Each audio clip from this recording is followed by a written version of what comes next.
अस्सलाम वालेकुम students, welcome to my YouTube channel. I am Mohammad Ahsan. तो स्टूडेंट्स, हमने स्टार्ट किया हुआ है chapter number 1 first year mathematics का।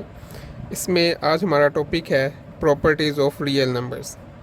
सो प्रॉपर्टीज़ ऑफ रियल नंबर्स पढ़ने से पहले हमें ये पता होना चाहिए कि बाइनरी ऑपरेशन किसको कहते हैं। सो बाइनरी ऑपरेशन क्या है कि अगर हमारे पास कोई एक सेट ए है, फॉर एग्ज़ाम्पल हम कहते हैं कि हमारे पास एक सेट ए है, इस सेट में से हम कोई से दो एलिमेंट्स चूज़ करते हैं। लेट अस सपोज कि हमने चूज़ किया कि एक्स और वाई कोई से दो ऐसे एलिमेंट्स हैं जो कि ए में बिलोंग कर रहे हैं।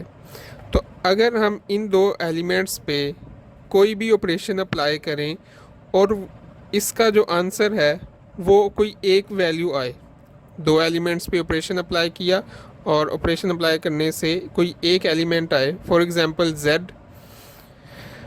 अब ये जो नया एलिमेंट आया है ऑपरेशन अप्लाई करने के बाद z, ये भी a में से ही बिलोंग करना चाहिए कि a में से दो एलिमेंट्स लिए, उन पे कोई भी ऑपरेशन अप्लाई किया, जो थर्ड जो हमारे पास आंसर आया एक एलिमेंट, वो भी a में से ही बिलोंग करना चाहिए। तो फिर हमने ये इन x और y पे जो ऑपरेशन अप्लाई किया था, उस ऑपरेशन को हम कहेंगे कि वो ऑपरेशन है binary operation. A binary operation in a set A is a rule that assigns to any pair of elements of A.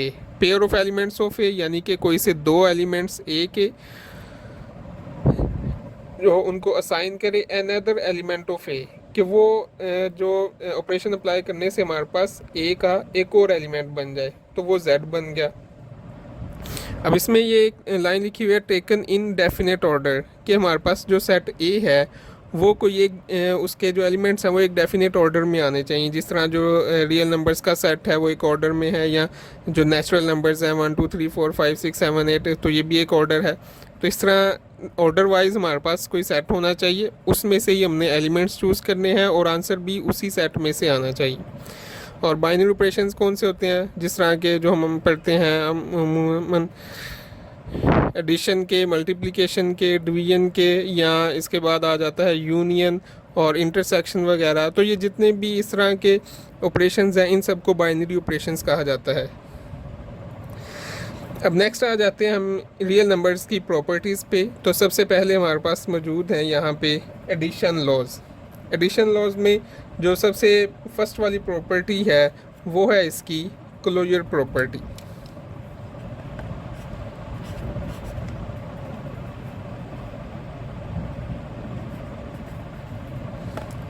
Closure property क्या है कि अगर हमारे पास कोई एक सेट है, फॉर एग्ज़ाम्पल हम अब रियल नंबर्स की ही प्रॉपर्टीज़ पढ़ रहे हैं, तो हम क्या कंसिडर कर लेते हैं कि हमारे पास कोई एक रियल नंबर्स का ही सेट है। अब अगर हम रियल नंबर्स में से कोई से दो एलिमेंट्स चूज़ करते हैं, फॉर एग्ज़ाम्पल x और y कोई से रियल नंबर्स में से चूज़ किए हैं, तो हमारे पास ये जो x और y है इन दोनों को प्लस करने से भी, क्योंकि ये एडिशन की प्रॉपर्टीज़ हैं तो इनको हम प्लस करेंगे, तो x और y को प्लस करने से भी हमारे पास जो आंसर आना चाहिए वो रियल नंबर्स में से ही बिलोंग करना चाहिए। तो x और y कोई से भी दो नंबर्स हो सकते हैं, आप अगर कोई से भी दो रियल नंबर चूज़ कर लें, उनको प्लस करें, तो आंसर अगेन से रियल नंबर्स में से ही आएगा। तो ऐसी प्रॉपर्टी को हम कहते हैं कि ये है closure property. So next property है हमारे पास एसोसिएटिव प्रॉपर्टी। अब एसोसिएटिव प्रॉपर्टी में हम क्या करते हैं, एसोसिएटिव प्रॉपर्टी भी बेसिकली इसी तरह से ही है, लेकिन इसमें हम दो की बजाय 3 एलिमेंट्स चूज़ करते हैं। फॉर एग्ज़ाम्पल हमारे पास कोई से एलिमेंट्स हैं x, y और z, वो रियल नंबर्स में से बिलोंग कर रहे हैं। तो अगर हम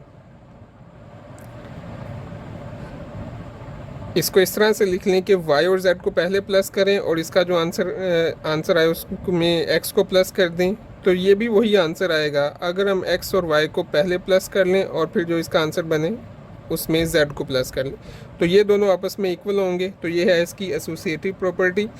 एसोसिएटिव प्रॉपर्टी के बाद नेक्स्ट आ जाता है इसमें हमारे पास एडिटिव आइडेंटिटी।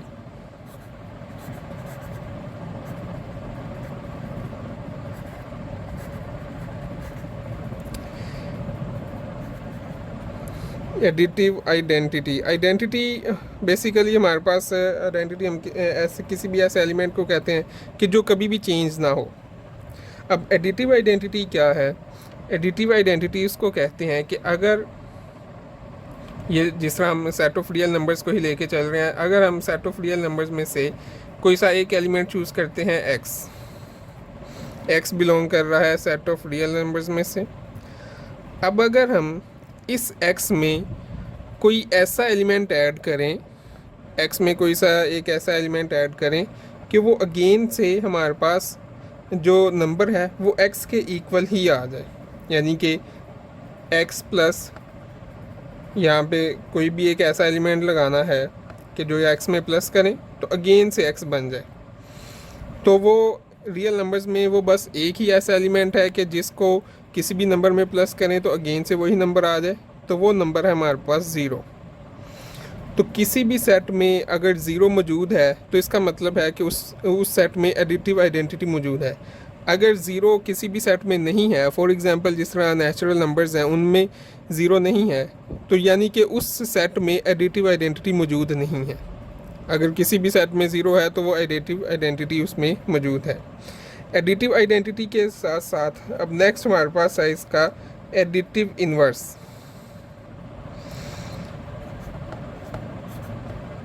जो फोर्थ वाली प्रॉपर्टी है वो है एडिटिव इन्वर्स। अब एडिटिव इन्वर्स किसको कहते हैं? एडिटिव इन्वर्स वो है कि फॉर एग्ज़ाम्पल हमारे पास हमने एक्स लेट किया बिलोंग्स टू रियल में से।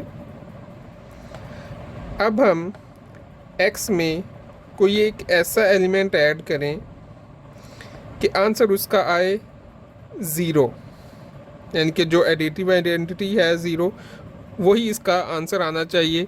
तो अब हम इसमें कौन सा ऐसा नंबर ऐड करेंगे कि आंसर ज़ीरो आए? तो वो हमारे पास नंबर है इसका -x, यानी कि अगर हम रियल नंबर्स में से कोई सा भी पॉजिटिव नंबर ले लें तो उसका माइनस वाला नंबर उसमें लाजमी मौजूद है। फॉर एग्ज़ाम्पल -1 जो है वो एडिटिव इन्वर्स है +1 का। इसी तरह हम ये भी कह सकते हैं कि +1 is additive inverse of -1 and -1 is additive inverse of +1। तो सारे नंबर्स आपस में एक दूसरे के एडिटिव इन्वर्सेस हैं, बस उनके साइन आपस में डिफरेंट है। तो इस तरह से जो 2 है उसका एडिटिव इन्वर्स हो जाएगा -2। तो ये 4 प्रॉपर्टीज़। इसके बाद नेक्स्ट हमारे पास जो लास्ट प्रॉपर्टी है एडिशन के हवाले से वो है इसकी कम्यूटेटिव प्रॉपर्टी।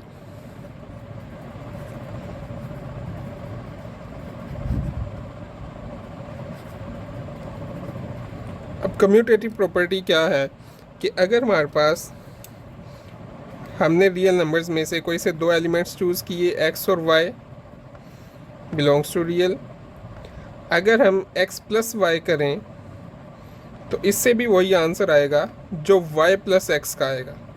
कि कोई से दो एलिमेंट्स हैं, फॉर एग्जांपल 3 और 5, 5 + 3 कर लें या 3 + 5 कर लें, आंसर सेम ही रहेगा। तो इसका मतलब है कि ये है फिर हमारे पास commutative property with respect to addition. तो स्टूडेंट्स ये वाली जो 5 प्रॉपर्टीज़ हैं ये सभी विद रिस्पेक्ट टू एडिशन पर ही हैं अभी हमने। तो अभी इसके बाद नेक्स्ट हमारे पास हैं जो प्रॉपर्टीज़ हैं रियल नंबर्स की, उनमें आ जाते हैं मल्टीप्लिकेटिव लॉज, या मल्टीप्लिकेशन के हवाले से जो लॉज हैं।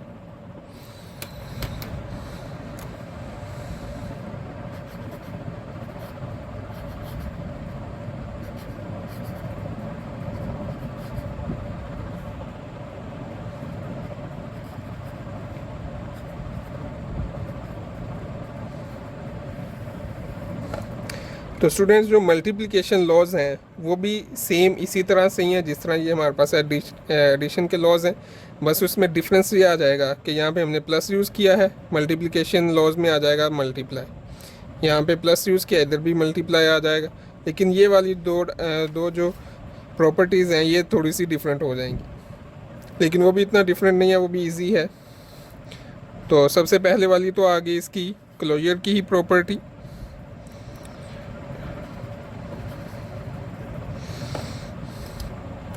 कि फॉर एग्ज़ाम्पल अगर x और y बिलोंग कर रहे हैं रियल नंबर्स में से, तो इसका मतलब है कि जो x × y है वो भी बिलोंग करेगा रियल नंबर्स में से।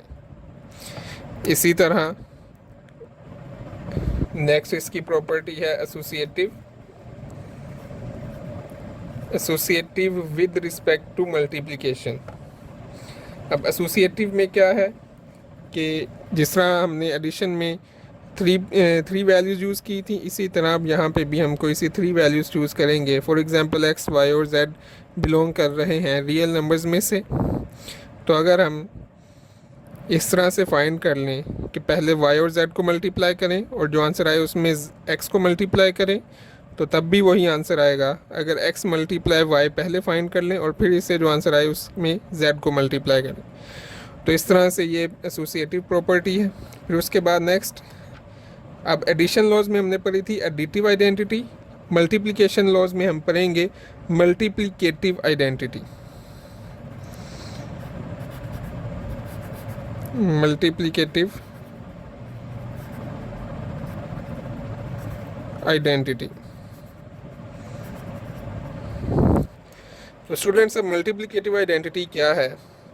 फॉर एग्जांपल अगर कोई एक एलिमेंट x है, बिलोंग कर रहा है रियल में से, तो अब हम x के साथ कौन सा ऐसा नंबर मल्टीप्लाई करें कि अगेन से आंसर x ही आए, यानी कि x multiply something and equals to x।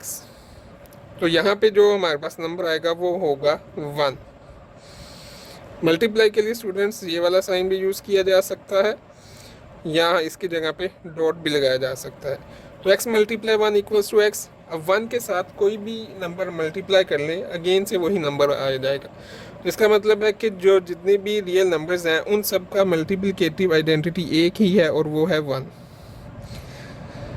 तो स्टूडेंट्स, इसी तरह अब नेक्स्ट इसमें आ जाता है, जैसा कि यहाँ पे एडिटिव इन्वर्स था, तो अब यहाँ पे आ जाएगा एडिटिव, यहाँ पे आ जाएगा मल्टीप्लिकेटिव इन्वर्स।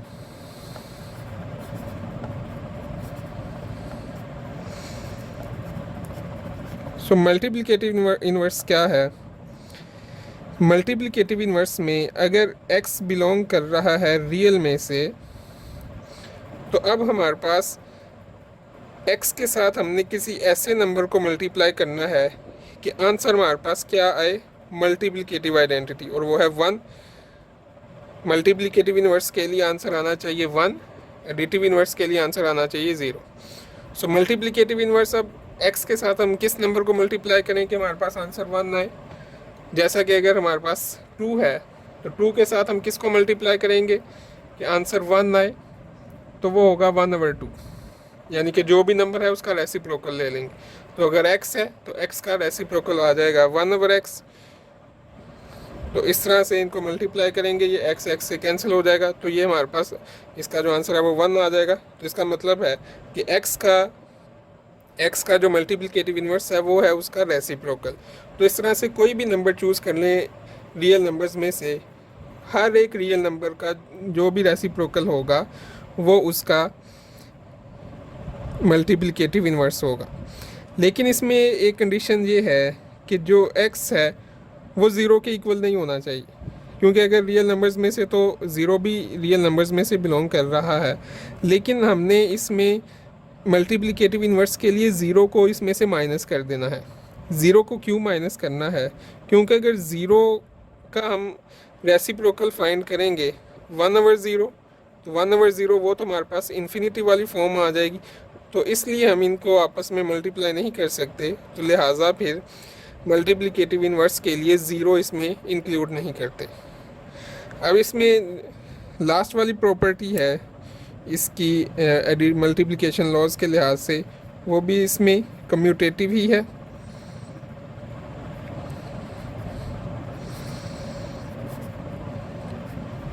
सो कम्यूटेटिव में यानी कि अगर हमारे पास कोई से दो एलिमेंट्स हैं, फॉर एग्जांपल x और y,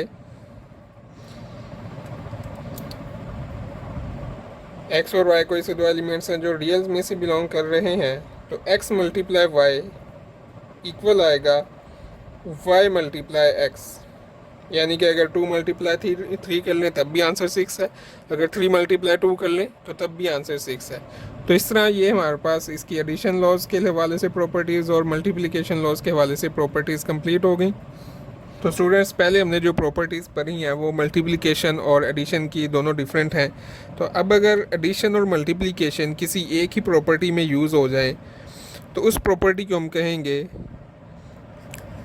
distributive of multiplication over addition. So distribution of multiplication over addition. और इसमें हम करते क्या हैं, फॉर एग्ज़ाम्पल अगर हमारे पास कोई से 3 रियल नंबर्स हैं, फॉर एग्ज़ाम्पल x, y और z बिलोंग कर रहे हैं रियल नंबर्स में से, तो इसमें हम क्या करेंगे कि x multiply y plus z, y और z को पहले प्लस कर लेंगे और फिर जो आंसर आएगा उसमें x को मल्टीप्लाई कर देंगे। तो ये वही आंसर आएगा कि अगर हम पहले इन दोनों को इंडिविजुअली x और y और z को x के साथ मल्टीप्लाई कर दें और फिर इनका प्लस कर लें, तो ये हमारे पास होगी डिस्ट्रीब्यूशन की प्रॉपर्टी, या इसको डिस्ट्रीब्यूटिव लॉ भी कहा जाता है। और इसमें इस तरह से भी कर सकते हैं हम कि अगर हम इधर यहाँ पे लिख लें x प्लस वाई और इधर राइट साइड पे आ जाए z, तो ये इक्वल होगा x z plus y z के। तो ये है इसकी डिस्ट्रीब्यूशन प्रॉपर्टी, जिसमें मल्टीप्लिकेशन और एडिशन दोनों प्रॉपर्टीज़, दोनों वैल्यूज़ इसमें, दोनों ऑपरेशन हम इसमें अप्लाई कर देते हैं। तो स्टूडेंट्स, इसमें नेक्स्ट एक डेफिनेशन है, डेफिनेशन कह सकते हैं उसको फील्ड। फील्ड की डेफिनेशन है कि हमने ये बताना है कि फील्ड किसको कहते हैं। तो फील्ड के लिए लेट कर लेते हैं कि हमारे पास ए कोई सा एक सेट है, let A B a set. ये कोई सा भी सेट हो सकता है, इसको हम कंसीडर कर लेते हैं कि इसमें 0 भी मौजूद है और 1 भी मौजूद है। तो अगर इस ए पे जो एडिशन लॉज हैं, एडिशन लॉज और उसके बाद मल्टीप्लिकेशन लॉज और फिर उसके बाद जो डिस्ट्रीब्यूटिव लॉज हैं,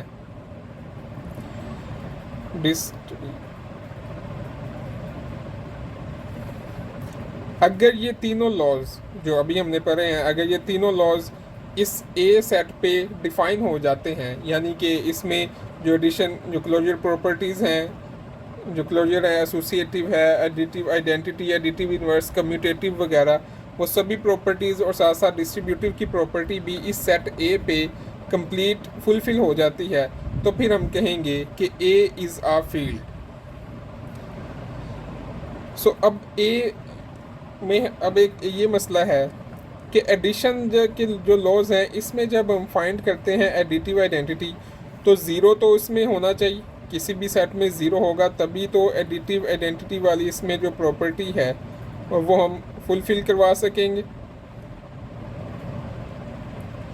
सो अगर एडिटिव आइडेंटिटी मौजूद है तो एडिशन के सारे लॉज कंप्लीट हो जाएंगे, लेकिन फिर मल्टीप्लिकेशन में हमें मसला होगा। मल्टीप्लिकेशन में क्यों मसला होगा, वो अभी आपको इसकी रीज़न बताई है कि इसका फिर ज़ीरो का जो इन्वर्स है वो इसमें मौजूद नहीं होता सेट में। ज़ीरो का इन्वर्स हम करते हैं 1/0, तो वो अनडिफाइन या इन्फिनिटी आ जाता है, तो वो इस सेट में मौजूद नहीं होगा। तो फिर हमने क्या करना है कि हमने ए सेट में से ज़ीरो को माइनस कर देना है। ए सेट में से ज़ीरो को माइनस कर देंगे तो इससे हमारे पास, हम इसको लेट कर लेते हैं कि ये ए प्राइम बन जाएगा। ज़ीरो चाहिए था एडिटिव आइडेंटिटी के लिए, लेकिन मल्टीप्लिकेशन के लिए ज़ीरो नहीं चाहिए, और अगर ज़ीरो इसमें हो तो मल्टीप्लिकेटिव इन्वर्स भी नहीं फाइंड हो सकता, तो हमने इसमें से ज़ीरो को माइनस कर दिया। तो फिर हमने कहा कि इस सेट का नेम बन गया ए प्राइम। अब जो ए प्राइम है इसको फुलफ़िल करने चाहिए सारे मल्टीप्लिकेशन के लॉज। अब अगर ए प्राइम सारे मल्टीप्लिकेशन के लॉज को फुलफ़िल कर देता है और फिर उसके बाद जो ए है वो फुलफ़िल कर देता है सारे डिस्ट्रीब्यूटिव के लॉज को, तो फिर हम कहेंगे कि ये जो ए है, A is a field. So then A is a field. So students, next हमारे पास है properties of equality. So properties of equality. Equality पहले मैं ये बता दूं कि इक्वालिटी किसको कहते हैं कि अगर हमारे पास कोई सी भी दो वैल्यूज़ हों, फॉर एग्ज़ाम्पल 2x और फॉर एग्ज़ाम्पल 5y, अगर इनके दरमियान में ये इक्वल का साइन यूज़ होगा तो इसका मतलब है कि ये है इक्वालिटी। अब इक्वालिटी में इसकी डिफरेंट प्रॉपर्टीज़ हैं। नेक्स्ट सबसे पहले है एक रिफ्लेक्सिव प्रॉपर्टी। रिफ्लेक्सिव प्रॉपर्टी ये कहती है कि हम कोई सा भी एलिमेंट चूज़ कर लें रियल नंबर्स में से, क्योंकि रियल नंबर्स की प्रॉपर्टीज़ चल रही हैं तो रियल नंबर में से ही एलिमेंट चूज़ करेंगे।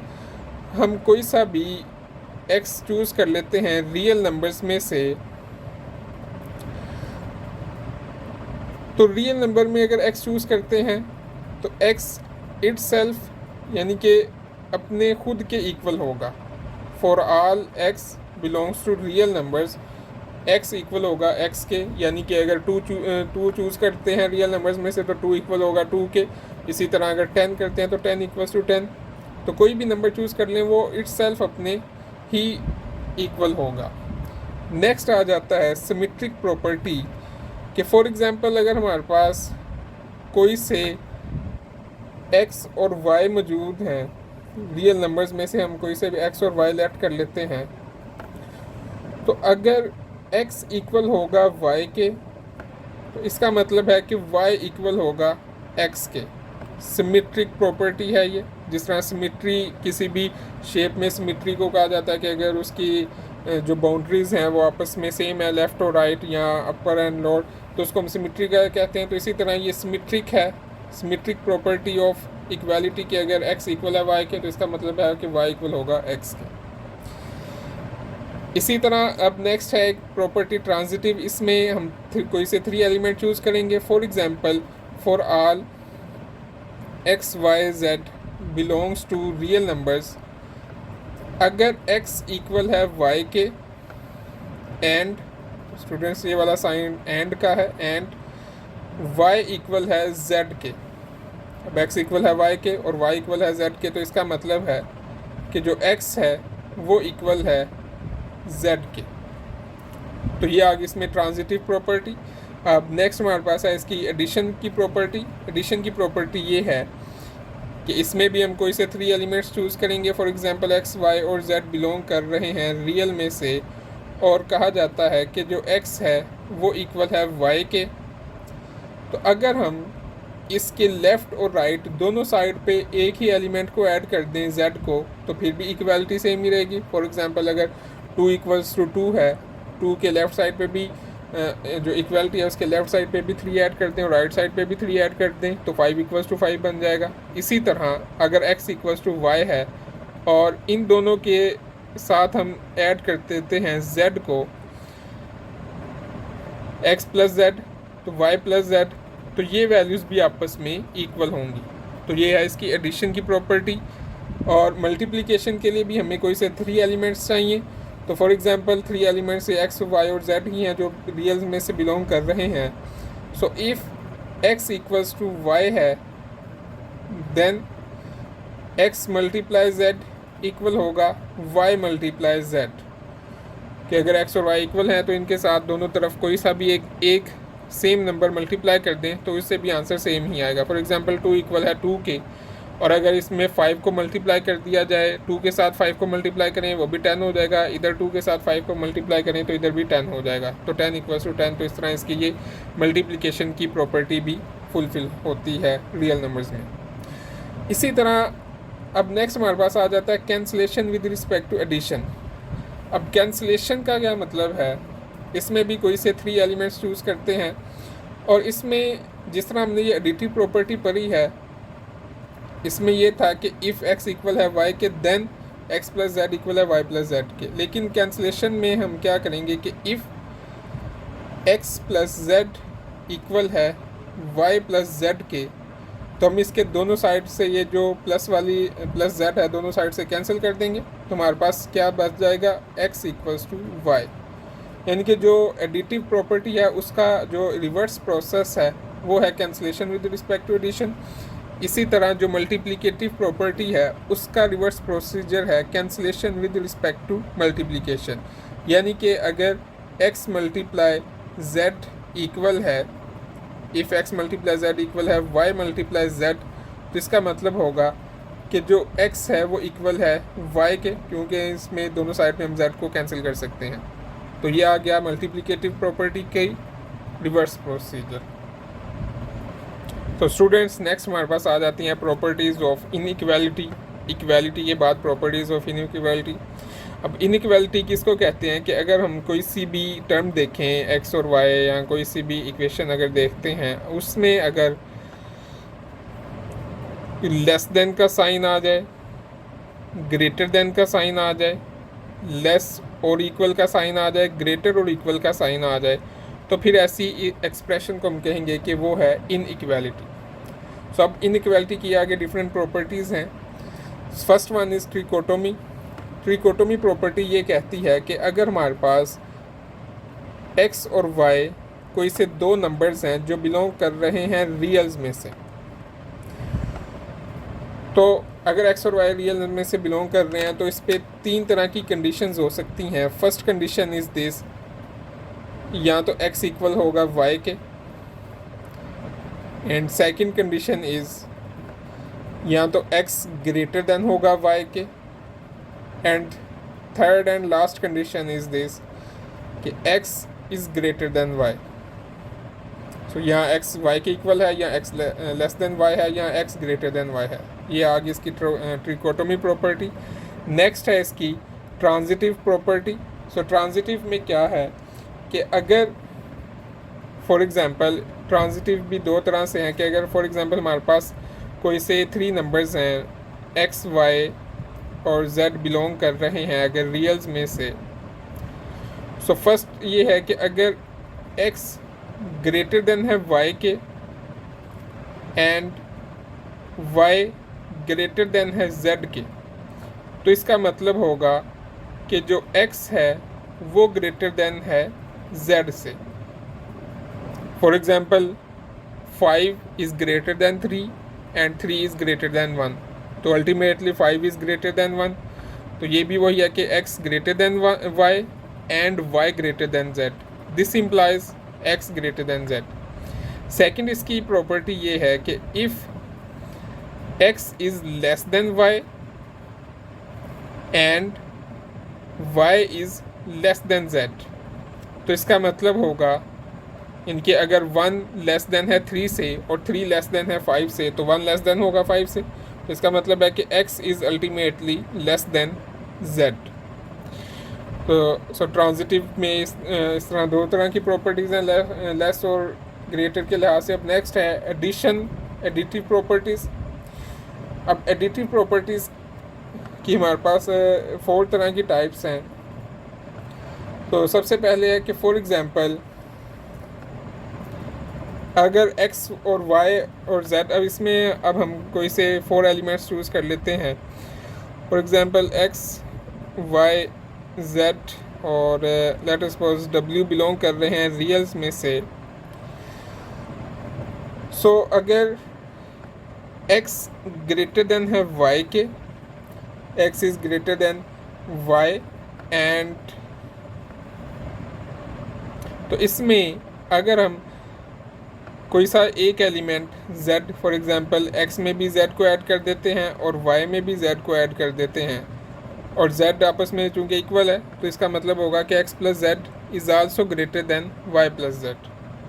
इसी तरह अगर x लेस देन है y से, और अगर यहाँ पे भी हम सेम एलिमेंट दोनों साइड पे ऐड कर देते हैं x plus z less than y plus z, तो तब ये भी आपस में यहाँ पे भी लेस देन का ही साइन यूज़ करेंगे।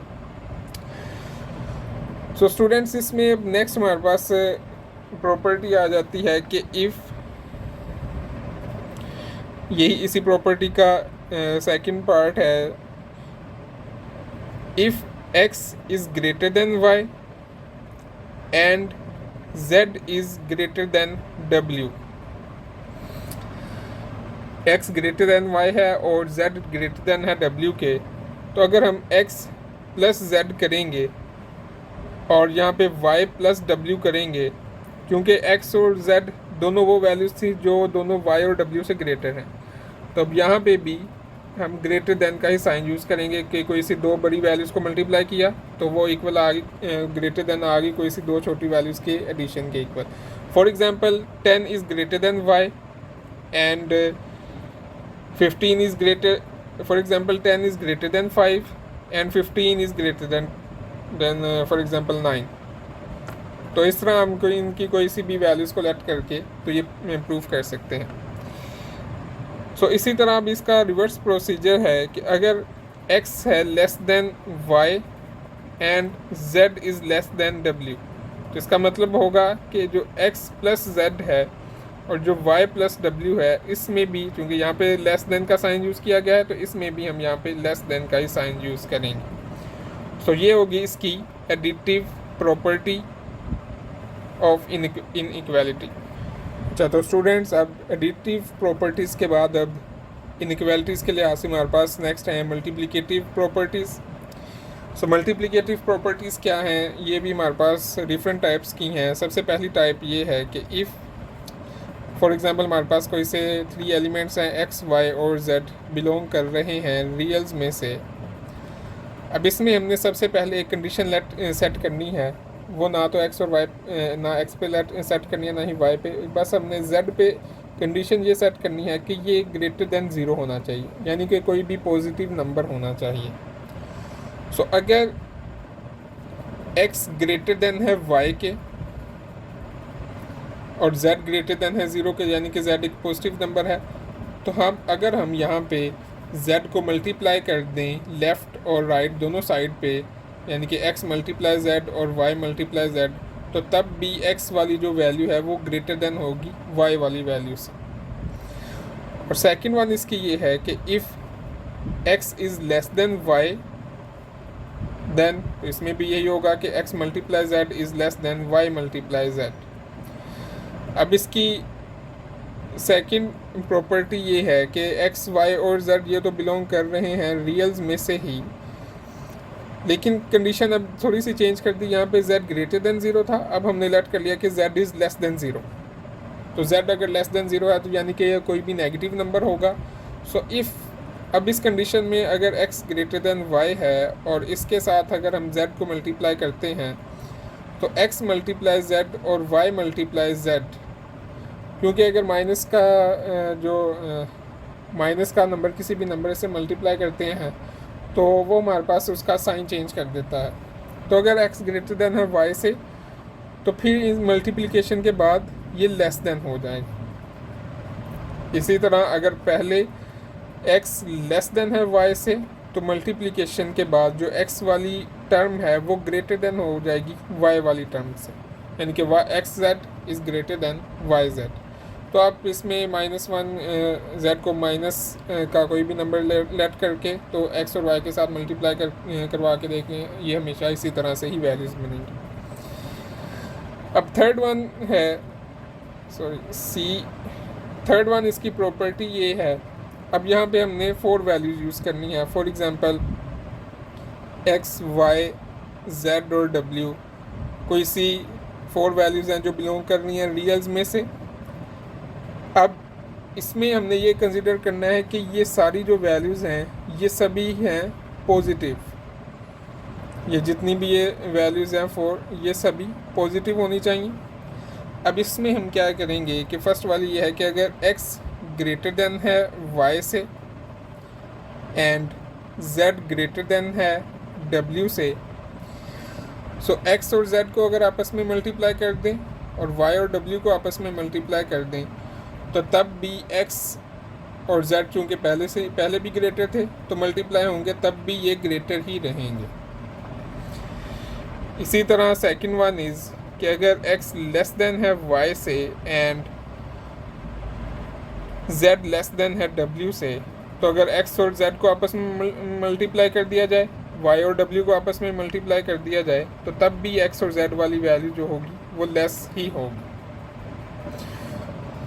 तो स्टूडेंट्स से आज हमारा जो टॉपिक था प्रॉपर्टीज़ ऑफ रियल नंबर्स वो कंप्लीट हो चुका है। सो उम्मीद करता हूँ आप लोगों को समझ आ गई होगी। सो अगर तो आप लोगों को समझ आ गया है तो please subscribe my channel and share my videos. So Allah हाफिज़।